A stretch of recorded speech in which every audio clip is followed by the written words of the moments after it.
Look at Earth from space. Our world is 70% covered in liquid water. Over 1.3 billion cubic kilometers of it slosh across the surface, filling basins miles deep and saturating the atmosphere. Our closest neighbors offer a starkly different reality. Mercury is a blistered rock baked by solar radiation. Venus is a crushing greenhouse where any moisture boiled off eons ago. Mars is a completely frozen desert with only fossilized traces of ice. The inner solar system is fiercely hostile to moisture. To find why we are the anomaly, we have to look at a thermal border in the early solar system called the snow line. Close to the young sun, intense heat vaporized any volatile compounds, leaving a dry inner zone. Only in the cold, dark reaches far from the center could water freeze into solid ice. Earth's orbit sits deep inside this red, dry zone. The dust grains that clumped together to build our world were rocky, metallic, and stripped of their moisture. Roughly 4.5 billion years ago, a Mars-sized body slammed into this completely dry infant Earth. The energy of this merger liquefied the entire planet into a churning magma ocean.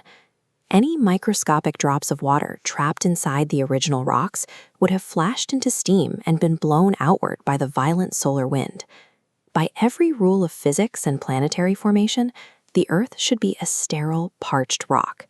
The Pacific Ocean is a literal paradox. For decades, scientists looked to the cold outer edges of the solar system for a delivery mechanism. The leading theory suggested that a relentless bombardment of icy comets rained down on the early Earth, melting on impact and slowly filling the ocean basins over millions of years. Proving this theory required a direct chemical sample.